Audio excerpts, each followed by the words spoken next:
नमस्कार, मी अरुण नथोटे. आजची breaking news सध्या मेलघाट माझ्यावर येत आहे. जळगाव रेल्वे अपघातात 11 जणांचा मृत्यू झाल्याची बातमी सध्या येत आहे. मुंबईला जाणाऱ्या पुष्पक एक्सप्रेसला आग लागल्याची भीतीने काही प्रवाशांनी गाडीतून उड्या मारल्या, पण समोरून येणाऱ्या कर्नाटक एक्सप्रेसने त्यांना चिरडल्याची घटना घडली आहे. आणि हा दुर्दैवी अपघात जळगावमधील परदाडे स्टेशनजवळ झाल्याची माहिती आहे.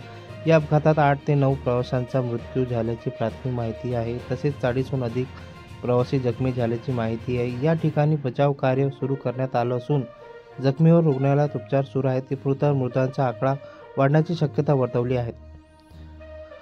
मुंबईकडे जाणाऱ्या पुष्पक एक्सप्रेसने अचानक ब्रेक लागल्याने त्या ठिकाणी आगीच्या ठिणगा उडाल्या आणि त्यामुळे काही प्रवाशांनी ही आग लागल्याची भीती व्यक्त केली आहे. त्यामुळे भयभीत झालेल्या त्या प्रवाशांनी गाडीतून उड्या मारल्या, पण समोरून येणाऱ्या कर्नाटक एक्सप्रेसने त्यांना चिरडल्याची माहिती सध्या समोर येत आहे.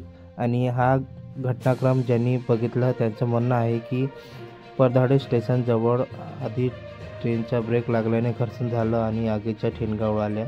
त्यामुळे प्रवाशांनी उड्या मारल्या. त्यामध्ये अनेक जण कर्नाटक एक्सप्रेसच्या खाली आले.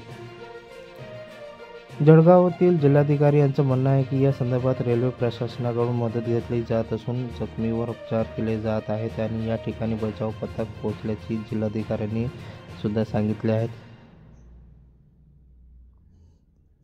चॅनलवर नवीन असाल तर लाईक करा, सबस्क्राईब करा, शेअर करा.